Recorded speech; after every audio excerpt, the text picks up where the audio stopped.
What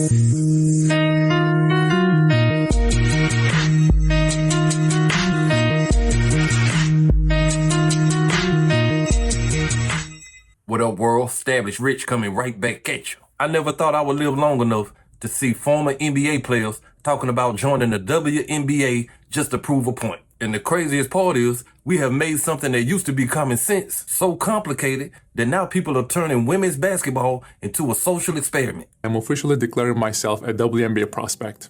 If simply declaring who you are is all that's required, then I meet every single requirement necessary to compete in the WNBA. My team and I have carefully examined the WNBA's eligibility criteria and governing framework surrounding self-identification and inclusion. Based on the current guidelines, I can and am officially declaring my eligibility for the upcoming WNBA draft in May 2027. I am definitely not here to mock, make fun of, or disrespect any community or personal choices. I am simply asking that the current rules be applied equally to everyone. The rules that represent the very values many WNBA players and coaches have publicly advocated for. My team and I are prepared to ensure these guidelines are applied equally, consistently, and without exception. And I look forward to the WNBA honoring its stated principles.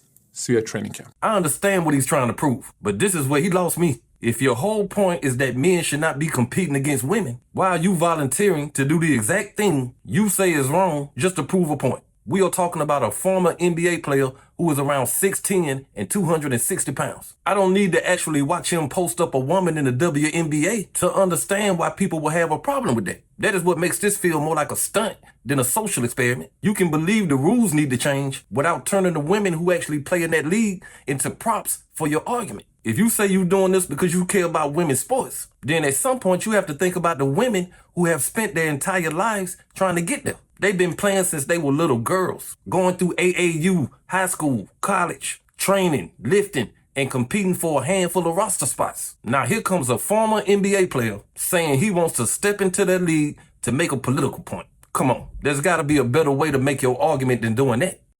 Oh, earlier this week I made the announcement. I'm transgender. I'm a woman. I identify as sometimes identifying as a woman for purposes of basketball, professional basketball. So I'll be declaring for the WNBA draft in 2027 as well. Well, I mean, I think I'd be unstoppable, but I'm a team first guy. I'm a pass first kind of player. I do the little things. I led my team in all 5 major stat categories at Iowa State University. So I do a little bit of everything. I'll do whatever the coach needs me to do. I'll do whatever the girls need me to do.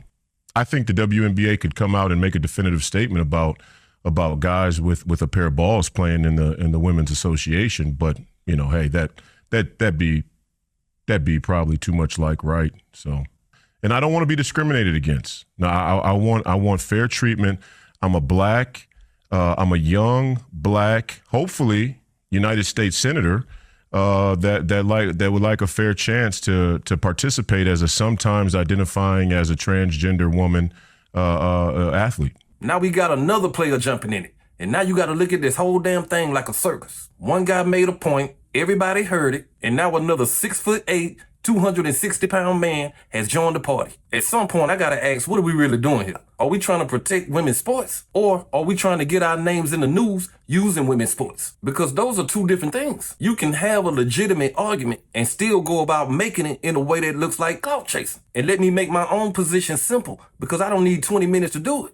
I have a daughter, and if she grows up and plays sports and puts years into competing against women, I want her competing against women. That don't mean I hate nobody. And it doesn't mean I want somebody who is transgender to be disrespected or humiliated. It just means I'm a father and I want the category she's competing in to be fair. And I don't understand why that has to turn into some huge political debate. There was a reason men's sports and women's sports were separated in the first place. And that reason don't suddenly disappear because the culture changes. And this is why I think we have overcomplicated something that really ain't even that complicated. You can respect how somebody chooses to live their life and still say that sports are different because sports are based on physical differences. I shouldn't have to disrespect you to say that I don't think every athletic category should be changed because of how somebody identifies. What would happen if you put on a wig and were to try out? Would you be allowed in? I mean, if I am allowed in, I will average 60 points and 30 No, but rebounds. technically, would they allow that? Do you know, do they have any rules in the WNBA that biological men can't play? I don't think there's any rule against it. So Okay. if I want to show a point action, I can just put a wig on and just call some couple GMs in WNBA and say, hey. The WNBA has to take responsibility for how this situation even got so far. If you run the Women's National Basketball Association, the rules about who can compete in the Women's National Basketball Association should be about as clear as any rule in the book. And that is the point I don't understand. How do we get to a point where two NBA players can look at the rules and say, well, maybe I can get in there too? And now the whole country is having an argument about what the word woman means. And before somebody makes this political, I'm not interested in red or blue. I'm talking about a women's basketball league having a clear rule on who is a woman. If the WNBA wants to allow certain players under certain conditions, then put it in writing and stand behind it. If they believe the women's category should be based on sex, then put that in writing and stand behind that too. Just stop leaving everything so loose where people can walk in with their own interpretation. Because when you don't define your own rules clearly, somebody is eventually going to test them. And that is exactly what these two dudes is doing. But even with that, I don't give these dudes no pass for what they doing. Just because the WNBA left the door cracked, that don't mean you have to walk through it and turn the whole league into a joke. If you really care about women's sports, talk to the women. Let them explain what they think is fair, what they think protects the league, and what they want the future to look like. Because right now, their names are getting more attention than the women they claim they are trying to defend. And that's why I think it's something selfish about this whole thing. You say you doing it for the women, but you have found a way to make the story about you. According to Article 13, only players who are women are eligible to play in the WNBA. Seems clear, wouldn't you say? Women. How come you didn't write in your language those born female?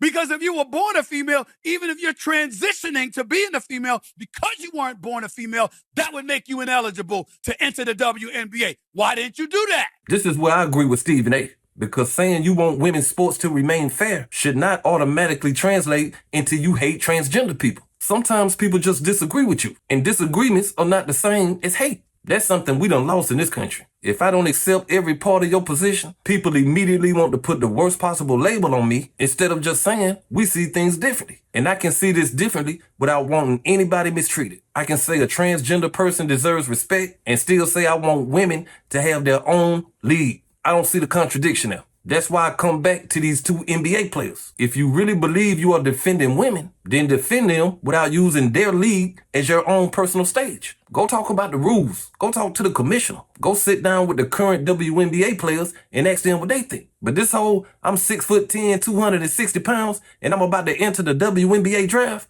boy, you look like a damn fool. And the WNBA has an easy way to end this. Make the rule clear enough that nobody has to guess what it means. This doesn't need to be a national crisis. This is women's basketball. Decide who is eligible to play women's basketball, write the rule, and leave it at that. And as a father, I'm always come back to my daughter. If she puts 10 or 15 years into a sport, I don't want somebody telling her in the end that the category she trained for doesn't really have a clear definition anymore. That's not fair to her. And I don't think saying that makes me disrespectful. That makes me a dad who wants his daughter to have a fair shot. So I understand the point these two dudes is trying to make, but I don't like how they make it. If you think women's sports has lost common sense, then bring common sense back to the conversation instead of turning it into a circus. And the WNBA needs to stop letting everybody else decide this issue for them. It is their league, their players, and their rule book. So make the rule clear and put this nonsense to bed. Because women should not have to become political props for somebody else to prove a point.